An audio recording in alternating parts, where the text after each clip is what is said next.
on page 8 now? What? With the cleaner office, is that what he said? Oh, I don't know anything. So I thought Tony didn't think they were even 5 minutes or something.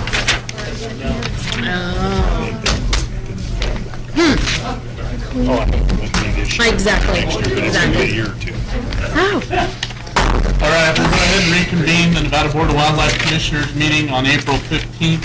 We'll start back up, again, or continue action item number 4, 2015 legislative session update, commission bill positions. We are on page 8 of our spreadsheet with bill number AB 136. It has to do with ADA accommodations for hunter safety courses, and also regards carrying a firearm for self-defense with a barrel less than 8 inches and does not have a scope while hunting under archery or muzzleloader equipment. There were some other provisions in this bill on the assembly side that were struck out. The Wildlife Commission did oppose this as introduced and supported the Endow Amendment, which was largely incorporated. And the Legislative Committee had no new position, and I can't recall whether or not we had seen the amendment or not. Any other updates? Kim Jolly, for the record, I believe at our last commission meeting, the best we could do was to put up on the screen the department's amendment, and I just would point out that this is actually a lot cleaner and simpler than what we had in our amendment. Section 2.5, number 2 is a lot simpler. The department shall make reasonable accommodations for the completion of the course by a person with a disability. And then 2 is similar to what we pointed out at the commission meeting. Right. And I think originally we had, the committee had endorsed the concept of providing some provisions to allow folks with a disability to be supervised while in the field. I think I've been approached by one legislator who has an appetite to help incorporate that into the bill. If we can figure out a way to get language, so that might be a concept that we want to support. And the only other thing I think that's new from the last meeting is that they did add muzzleloader on the personal protection firearm piece. So with that, I'll open it up. Any discussion or questions at this point on AB 136?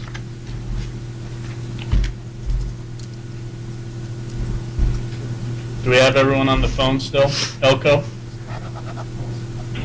Yeah, we're here. Okay. Any comments? No. Las Vegas? Yes. I have no comment. Okay. Any public comment in Reno on AB 136 at this time? Seeing none, any public comment in Elko? Las Vegas? All right, I'll bring it back to the commission for discussion or a possible motion.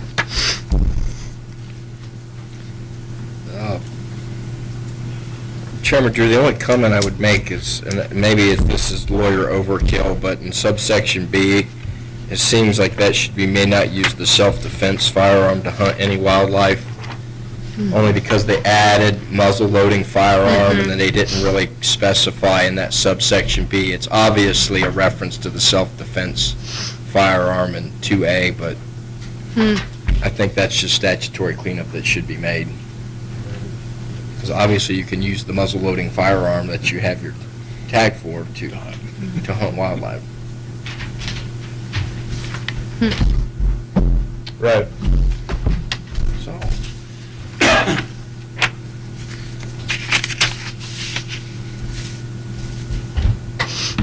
But other than that, you know, I would move that we support AB 136 as it's proposed with these amendments.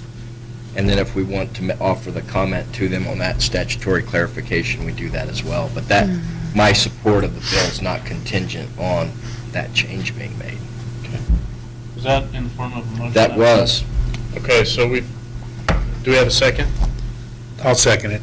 Okay, so we have a motion and a second to support AB 136 as written, with maybe pointing out the one clarification on which firearm you can use while hunting. Yeah, I think it's just that section, in section 3 of the bill, the blue language, 2B, should for clarity say, may not use the self-defense firearm to hunt any wildlife. Okay, with the understanding that we would support providing accommodations in the field. We don't have any specific language or anything, but just kind of a general support for that if it can be incorporated. Correct. Kim Jolly, for the record, can you restate that? Because our Con Ed chief who oversees Hunter Ed didn't hear it. I wanted to just make sure what you said about the comment, or were you referring to just the section 2, or were you referring to the adding the provision for someone to supervise the disabled hunter? We Is that have what you were the talking about? provision for a supervisor while in the field. And I don't think that provision has anything to do with a new special license or anything like that, but there was an interest in providing at least provision or at least some regulatory authority to this commission to allow development of regulation for that.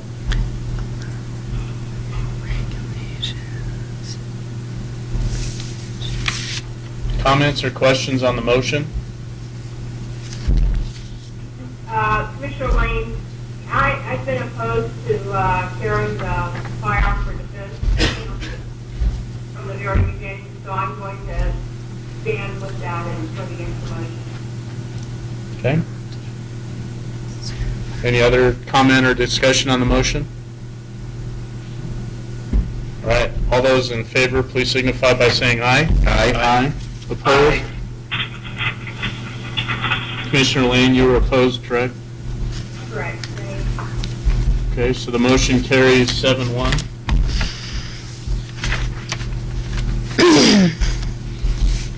And we'll move to AB 142. This originally was a bill that would eliminate the department and commission's authority to revoke or suspend licenses, eliminate the merit system and grant authority to a court of competent jurisdiction. There's been some pretty significant amendments to the bill at this point.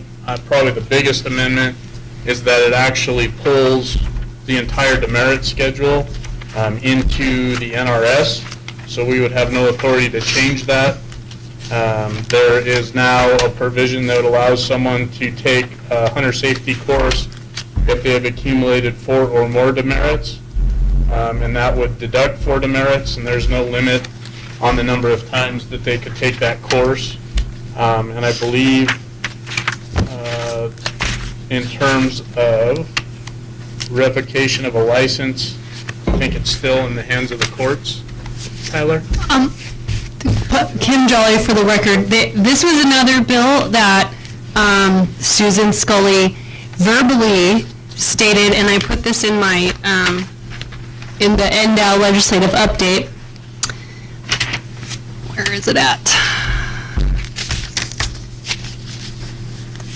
Okay, the first bullet. Though LCB staff indicated they left this change out in the mock-up in error, that returning authority of the department to revoke licenses and demerits, where in this work session document, the blue language on page 9, line 5 through 7, and line 38 or 37 through 39, that no such regulation may authorize the commission or the department to revoke. That was an error, and she said that should have been out. So again, that's just her verbal telling us that that was an error in the mock-up, and I asked also if they were going to reprint this, and they're not going to do that until they get to the first reprint, so that's all we have to go by. I believe the department has also provided kind of a demerit schedule that shows what the current demerits are and what the demerits would be changed to when they're pulled into NRS per the amendment. I guess bottom line for me, I don't know that it's appropriate to pull an entire demerit schedule into the NRS. I understand the sponsor, I think I understand the sponsor's purpose for doing this. Some of the changes, to me, don't necessarily make a lot of sense in terms of reverting things like shooting at animals out of an aircraft, going from 12 to 6 or down to 12 to 3 demerits on that sort of thing. So that's just my initial thoughts. Chief Turnipseed, did you have anything you wanted to address on this one?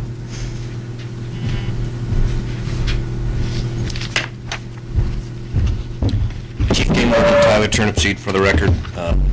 Yep, pretty much, Chairman Drew, as you stated, it's my understanding that the department would, under the new amendments, the department would have the authority to revoke licenses.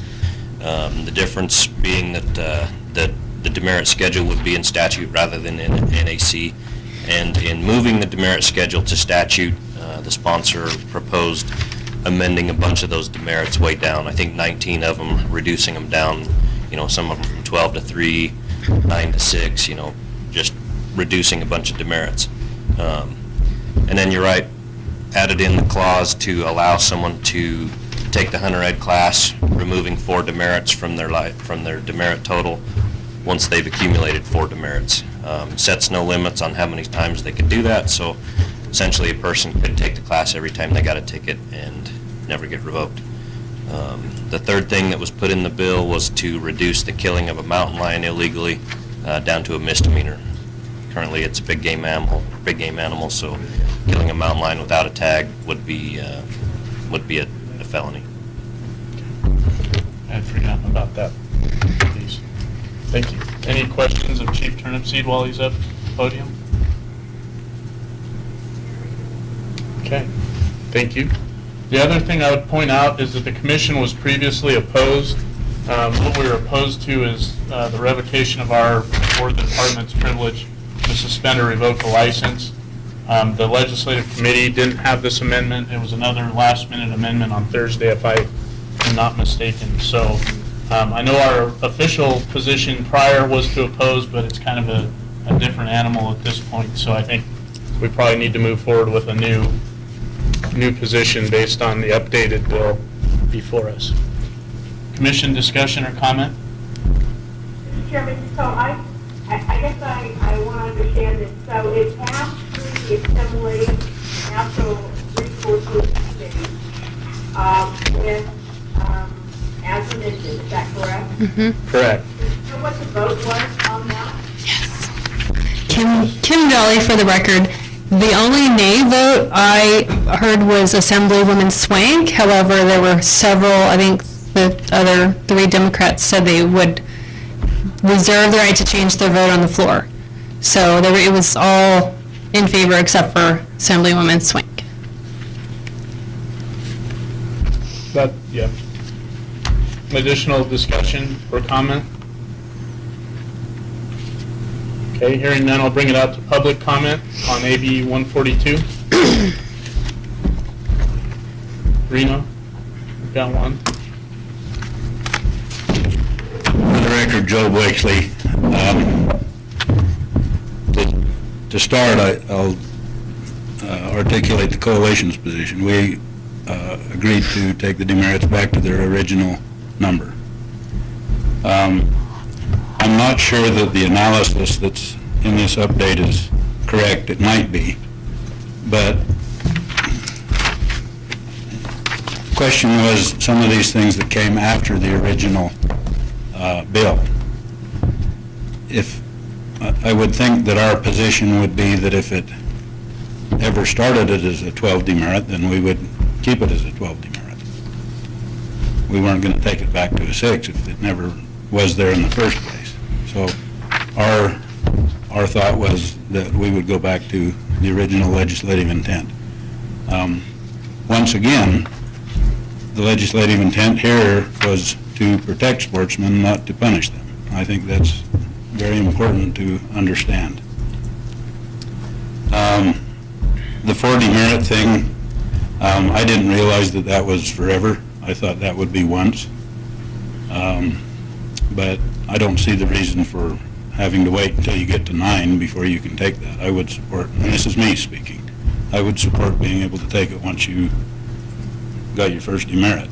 I don't see the point in going to 9, because then you could speed right past that and get caught on a ticket stacking situation, which is what the demerits system was designed to prevent, was ticket stacking. So, I mean, the thing here that talks about catching an eagle, I don't think that's what the law says. I guess it could be that way, but anyway, I'll just stop there. Coalition supports taking the demerits back to where they originally started with the legislative intent. Thank you. So Joel, I just had one question on that position. When you say take the demerits back to the original legislative intent, is the position to do that through NRS, or is the position to leave it with the commission and review it as a commission? The coalition never discussed that, so we don't have a, actually, we did discuss it, but we were fairly ambivalent about it. So, but we don't have a position on it. Okay. Additional public comment, Reno? Seeing none, public comment in Elko? Las Vegas? The record, this is John Hyatt. I can't support Assembly Bill 142. I think that it's important that the Wildlife Commission retain authority to issue demerits, to revoke licenses, and I just don't see that this bill helps the management of wildlife or enforcement in any way. Okay. Additional public comment, Vegas?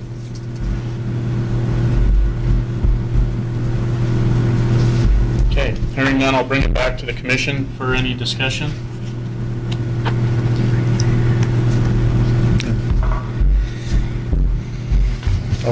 Commissioner McNinch? I guess I have more, I didn't realize I'd have so much to say today, but anyway, I appreciate that the coalition's supporting going back to the old demerit system. I think it's, there's a reason why it's in place. It protects wildlife too. I mean, it's a deterrent. It's to encourage compliance with the laws. I mean, that's what laws are in place for, is to encourage people to do the right things, and for those that don't have that filter. So I think it's important to retain that at our level, whether it's changing, adding, or removing demerits. We're more mobile in that sense. We can react to situations better. There's certainly with our conversations about the cabs and stuff and the public input, there's certainly more of a public input process, to be honest with you, that's a little more favorable in my mind. And I struggle with the mountain lion. I don't understand why. I mean, it's a big game species. Why aren't we treating them all the same? We should just continue to treat them the same. I mean, they're either a big game animal or they're not. I don't want to build in exceptions, so I feel that way. And the way that it's written right now, I think it's taking a little bit of a step backwards, and I would prefer to see us retain it. So I would be against the bill as it's proposed. I tend to agree. I oppose the original intent. I oppose the current intent. So, or the current bill. I'm sorry, language. Any other discussion? If not, I would entertain a motion. Mr. Chairman, I'd make a motion that we oppose Assembly Bill 142 in its original or its amended version. Okay. Do I have a second? I'll second. Okay. So it's been moved and seconded to oppose AB 142 as originally presented and as presented today with the amendments. Any discussion or question on the motion? Mike, that would be basically to keep the demerit point system at the commission level. And keep things as it is. Right. So the question was, the intent of the motion is to keep the system as is, and the maker of the motion has indicated that it was. So. That's right. Any other questions or discussion? All those in favor, please signify by saying aye. Aye. Any opposed? Motion carries unanimously. We'll move to page 9, which is SB 163. SB 163 creates the Advisory Council on Nevada Wildlife Conservation and Education. It says it creates a new fee, although I think that's been amended for advertising and marketing of conservation by sportsmen. Amendment proposed to expand the new fee to short-term permits and increase conservation. Actually, all the bill digest is incorrect or outdated. So essentially what the bill does is it establishes the Advisory Council on Nevada Wildlife Conservation and Education within the Department of Wildlife so that there's not an issue with federal diversion of state funds. There are some new provisions. If you'll recall, I think last time we looked at this, the concept was a potential fee increase on resident and non-resident licenses. That has since been changed, and in our mock-up, if I have the right bill, I think it shows what the changes are, and the new funding mechanism is actually the Wildlife Heritage account on page, we don't have a number, but in the yellow highlights on, I believe it's page 4, it states that the department may annually expend up to $250,000 from the Wildlife Heritage Trust account balance for the Council on Nevada Wildlife Conservation and Education for 4 consecutive years starting January of 2015, and also that the department may annually expend from the Wildlife Heritage Trust account to the Council on Nevada Wildlife Conservation and Education an amount of money no greater than 25% of the money deposited in the account pursuant to subsection 2 during the previous year. So there's been some pretty substantial changes, I believe, probably the biggest in terms of the funding mechanism. And at that, instead of stumbling over this more, I will turn it over to the department for any comment. Kim Jolly, for the record, I might ask Patrick to jump in here. So SB 163 was actually amended and approved with different language, but then not this. So this is not a work session document or anything like that. But what this is they approved it, and then they, with the understanding that the department, yeah, go ahead, Patrick. Yeah, let me cover that. So what was passed out of committee was the original bill with an amendment that was offered by the coalition that, I don't have it in front of me, but in its particulars, it changed the council, removed the term advisory, added some language about what the funds were to be used for, about wildlife and wildlife heritage, and like I say, I don't have the exact language in front of me, but it still had the fee in it. So we've been working with the coalition on alternative language. As you described, it would be funded with heritage funds. It creates the council within the department. I think we have very good language that we have shared with LCB Legal. We haven't seen anything come out in terms of a bill draft. We did have significant concerns originally with the council being independent, and that being a diversion of federal funds. I've been in communication with officials at the U.S. Fish and Wildlife Service who shared those concerns, which is part of how we worked through this alternative language. As it stands now, I think we are in, I would say, 99% agreement on the language. There's one minor point that we're still sticking over a little bit, and that would be section 5. There's not a page number on that, but it's section 5, line 26, subparagraph 2. The language that we submitted to LCB Legal said the council shall review and approve annual budgets for the council and review periodic financial reports related to the council's activities as provided by the department. I received some further information from the feds. They were still not completely comfortable with that language because it would seem to imply that the council has authority over the funds, over the budget. And so I suggested some changed language to that. At the beginning of that sentence, it would say subject to final approval by the director. And we're comfortable with that language. I've given it to LCB Legal. I'm not sure the coalition is entirely comfortable with that language. I know it's the coalition's intent that they have some autonomy on how they spend those funds. I think we have given them a lot of control in this language, where they're doing RFPs for contracts. They do get to review their budgets and review financial reports, but we do think it is problematic that the director not have final approval and final say over expenditures and budgets of the council. We think that's pretty important, and we haven't. It was Steve Barton at U.S. Fish and Wildlife Service that I've been in communication with. He did indicate, I don't know, a couple weeks ago that he was going to talk to their Solicitor Generals about that. I have not heard word back. I did ping him last week.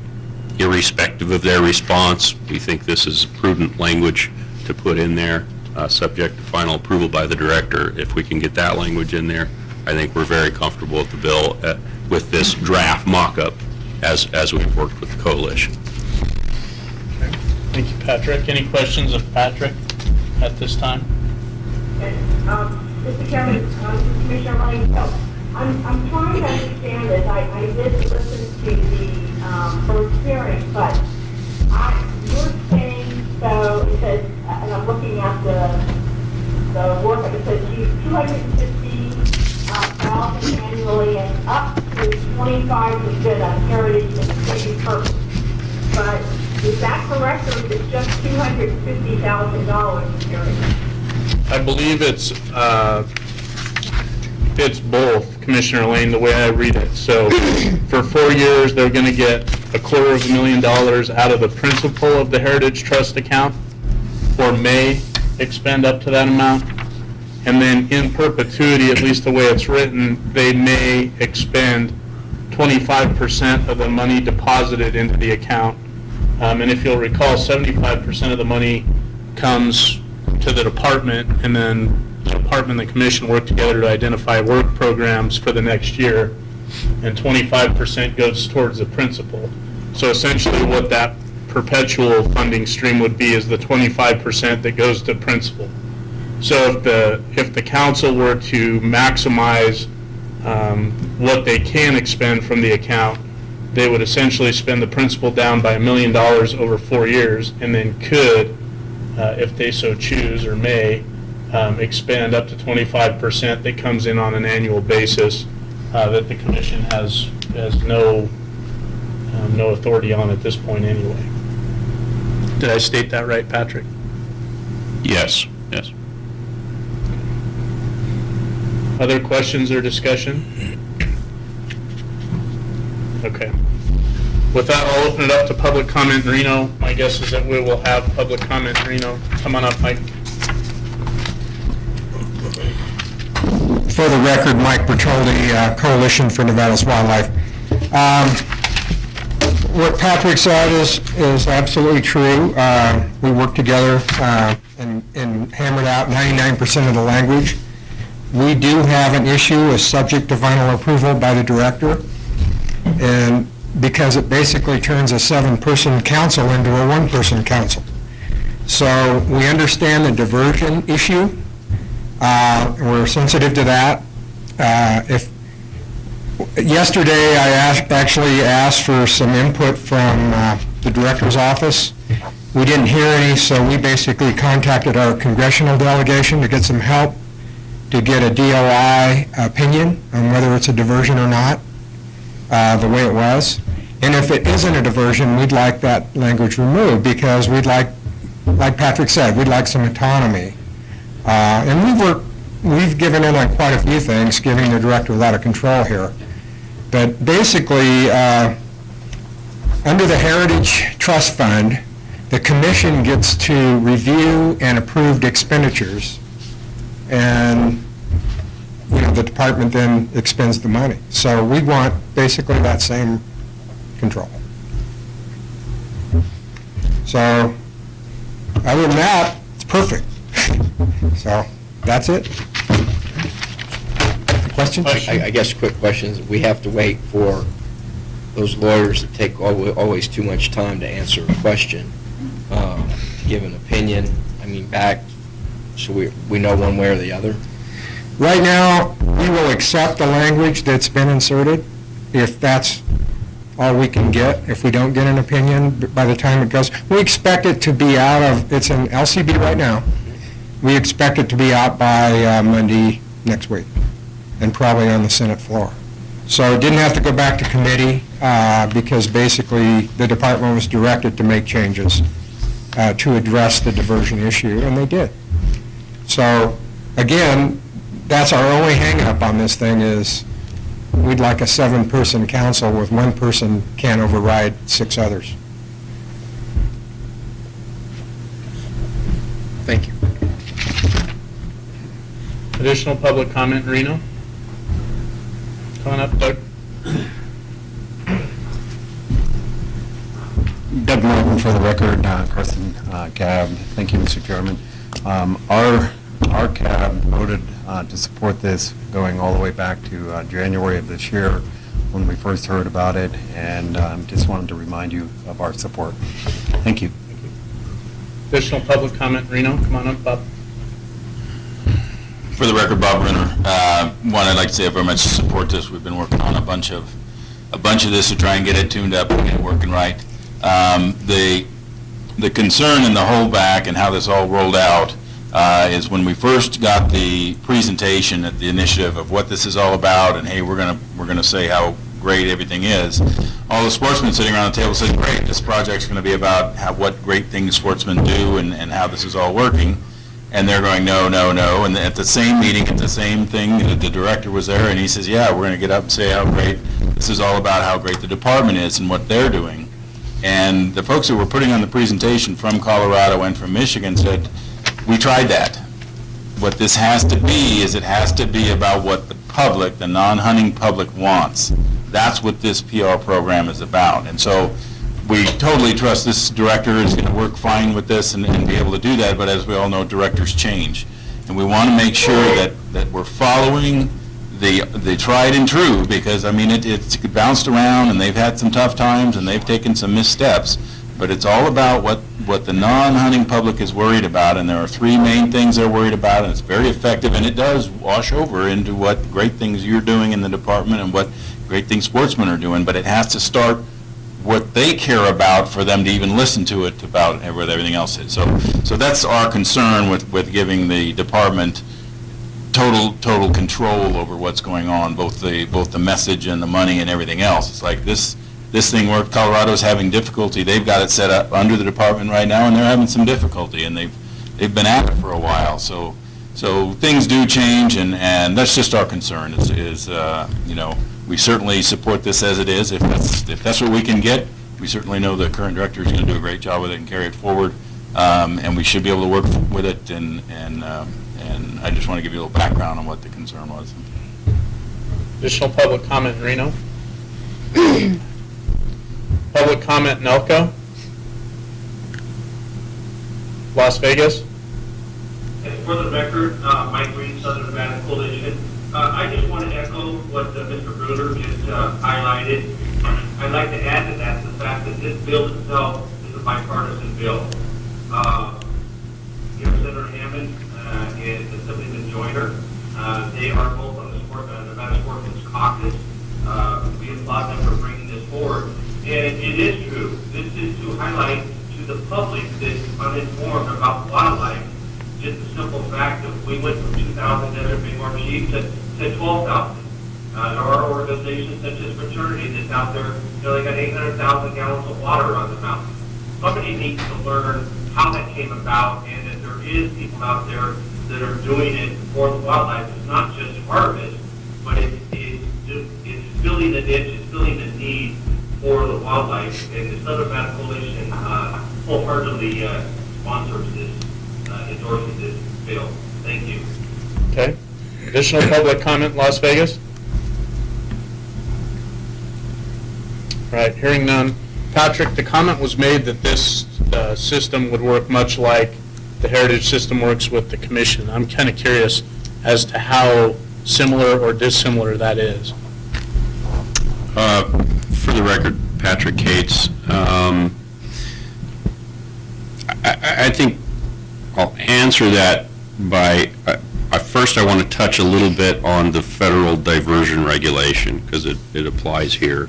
The federal regulations related to diversion are fairly new. I forget when they implemented them, but it's been in the last, 5 or 6 years. I think they implemented it around the time the recession tanked, because states were going after sportsman funds and wildlife agencies, and they wanted to protect them. There's always been diversion language, but they really beefed it up, and they've really heightened their vigilance. And I'm reading from the regulation. It says, how does a state become ineligible to receive the benefits of the act, which means our Pittman, Robertson, Dingell Johnson grant funding. It says a state becomes ineligible to receive the benefits of the act if it, C, diverts hunting and fishing license revenue from, 1, the control of the State Fish and Wildlife Agency, or 2, purposes other than the agency's administration. That's very important. And my understanding, the coalition has looked at Colorado and Michigan. And Michigan, their council, in their law, it does say they're created underneath the department, but it does have language that gives them a lot of autonomy in how they expend their funds.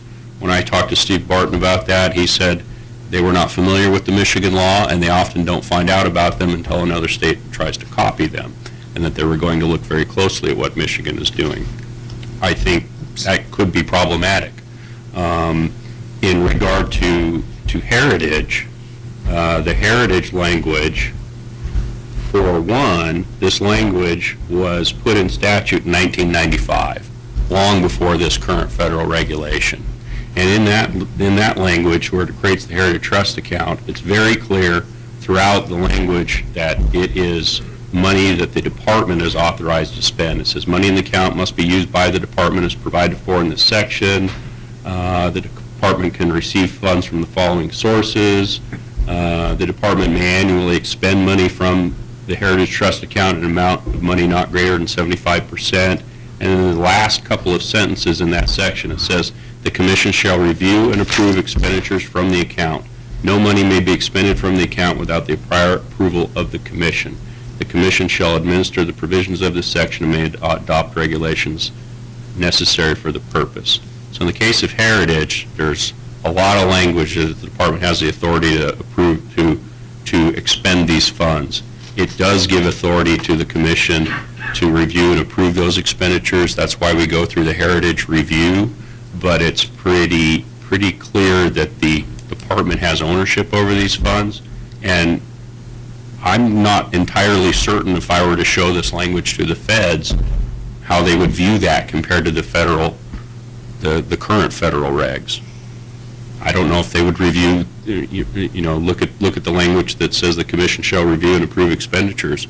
I don't know how they would read that. This was put in statute, a decade before the current language. So I think using that as the reason to give them autonomy over expenditures could be maybe not advisable, excuse me. Okay. Additional questions or discussion? Commissioner McNinch? Okay, so, Patrick, so there were provisions in the original, I didn't bring my glasses, so I'm having a hard time reading everything today. The fee that was in the original language has been removed now, is that right? That's correct. Okay, so it's just the money coming from the standard sources that we're used to that would go into the pot, so this council, which... Heritage account. Just right. going into heritage, and it would just be pulling out before we started to talk about projects. Right, because currently 25% of the receipts just go into principal, Right. and it's not available for projects anyway, so it would take that plus $250,000 of principal each year. I'm sorry, so now I'm missing, okay, now I'm probably even more confused. Right now, we can take 75%, we can take 100% of the principal plus 75% of the money that's going in for heritage. Currently, we can take 75% of, actually, it's last year's revenue, 75% of last year's revenue plus the interest.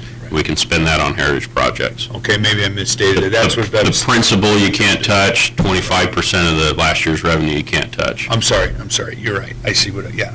Okay, so, money that would come out here now, say it again.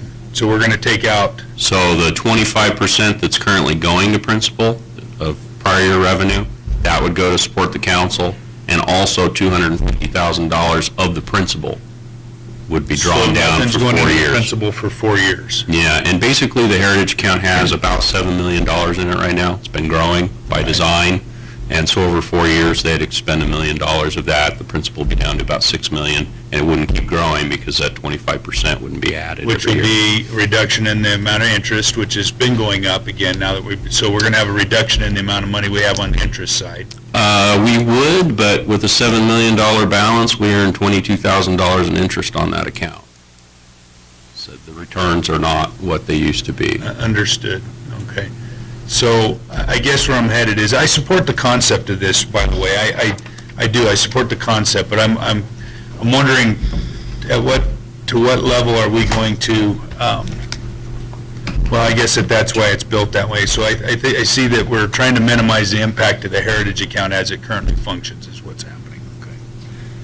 All right. That- Correct. It should have no impact on current Gotcha. Heritage projects. Right, so if the council were to expend everything that they can, bottom line, in 5 years, the account could be spent down by $1 million. Right. And going forward, there may not be any more money going into into building the principal, because the 25% doesn't sunset. The 25% does not sunset. No. Okay.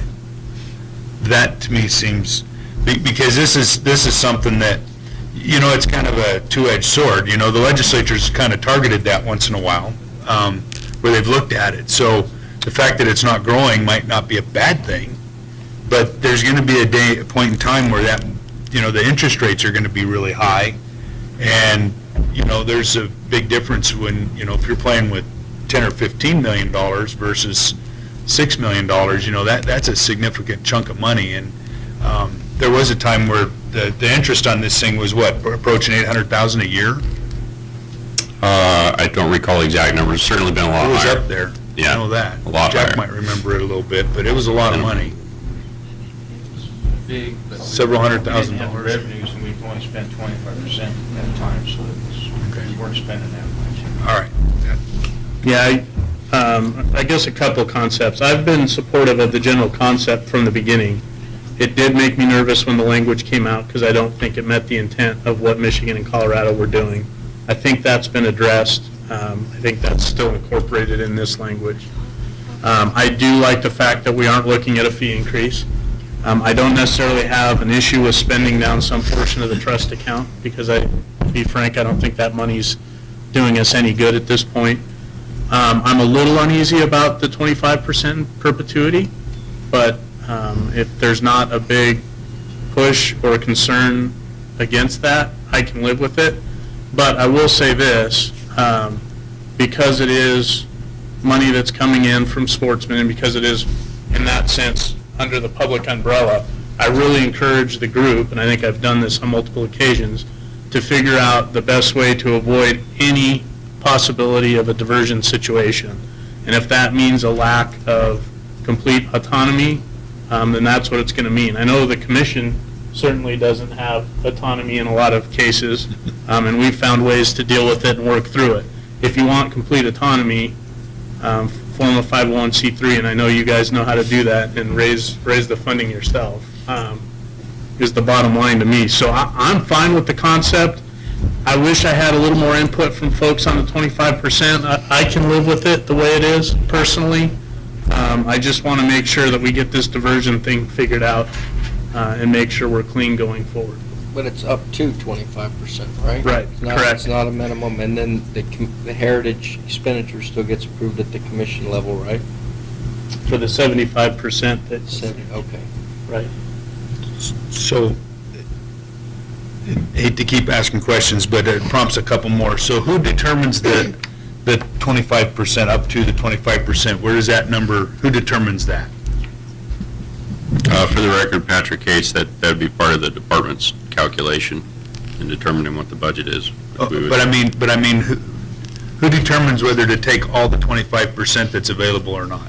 Is that, It's the count, so is the it way. the council or? It'd be the council and the department. I mean, over the language we're haggling, it would the council would decide the budget, the department have final say. And the reason it says up to is because, their first year, they're going to be developing plans, they're not going to be bringing on it'll take a while to bring on a contractor, it'll take a while to, once you develop your media plan, it's when you start actually buying airtime and stuff that'll suck up that money. So that's why it says up to. Once this thing's rolling, it'll be the full 25%, I'm sure. We've been talking about roughly $500,000 a year. So the in perpetuity, so we're basing it on, the Colorado model is the one I'm most familiar with. Are they continuing to move on? I know that they went through a couple stages to get to where they're at. Does it continue on beyond a certain time, or I thought it was one of those where it had an end point? Maybe I'm asking somebody in the audience. Mike, come on up. I'll answer it while Mike's coming up. Colorado originally had like a checkbox, so it was a voluntary donation. Right. And I don't think they had adequate funds to really get started to the extent they wanted. And then they went to the fee, basically a required attachment to your license, and they sell a lot more licenses, so it was a minimal amount. And that's how they've been working ever since. So it's in perpetuity right now, and so they continue to progress their messaging, I guess. Right, so their fee model is based on a fee tied to their license. Our fee model is based on up to 25% of the heritage annual revenue going forward. So Mike, my question was really, does Colorado, their project, their, for lack of a better term, their equivalent of the council, did they have an end point, or did they have a starting point and then it's kind of adapts to over time and messages, For the record, Mike Bertoldi.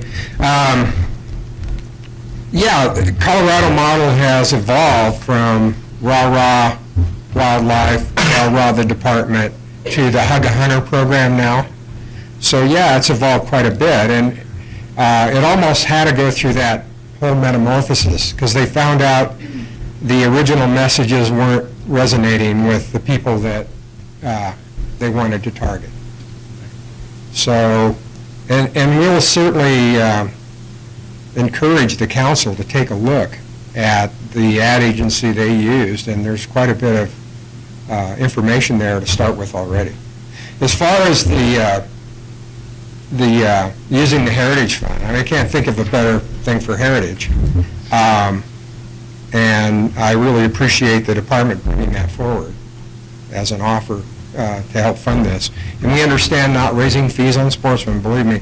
Our big problem is we have a base of 200,000 licenses total, including non-residents, and they have 1 million. So that's a huge discrepancy. Michigan has 1.5 million. Just for the record, too, Oregon is also adopting legislative language for this council, and that should be available here pretty quick. So I think Michigan has more autonomy than Colorado in their language, and Deputy Director Cates may be right that they could be not in compliance or on the diversion issue of wildlife funds. So, that's, they say they are.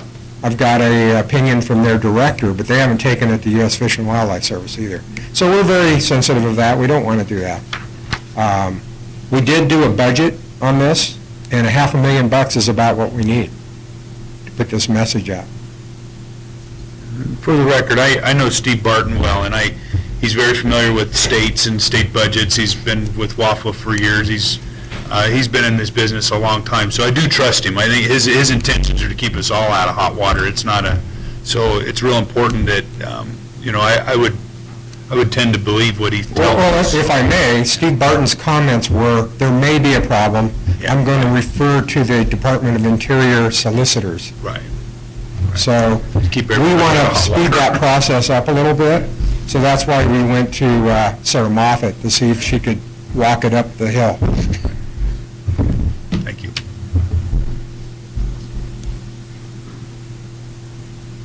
Any other questions while Mike's up at the podium? Thanks, Mike. Other discussion? Elko? Chad or Pete, are you still with us? We are in no discussion at this time. Okay, Las Vegas? Chairman Drew, Commissioner Valentine, I guess it's a question for Patrick. Do you know how much money would be allocated at this time based on license sales or Heritage Fund account monies from last year? How much money would actually go towards this? So I believe, Patrick, that last year, the revenue was almost $1 million. I think we That's were just correct. shy. Yeah. So 250,000 again, potentially, and it's going to fluctuate. I think we've been down 600,000 annually up to almost $1 million was the high last year. Yeah, it was just shy of $1 million last year. And, if that's a trend, it's been going up the last several years, so it could get over $1 million this year. Does that answer So your that's question? 250,000 from current revenue, plus 250,000 from the principal. So you're talking roughly $500,000 a year. For the first 4 years. Yep. That matches the budget that Mr. Vitoli has. Okay. Commissioner Lane? Commissioner Lane, you know, I got some issues with this, but I mean, if you look at the money that you're proposing to spend, and I look at the money that some of these national animal groups spend, to get their message out, and they seem to do it pretty effectively, it just doesn't seem like what you're proposing is a lot of money. And I think you talked about the budget in terms of what some of the other states were spending, but are you hoping to do a really comprehensive program, like a news media with the monies that you have? Or are you going to try to go maybe a different way in terms of radio or social media? Or I'm sure none of that's done. I mean, I'm just curious because it doesn't seem like a lot of money.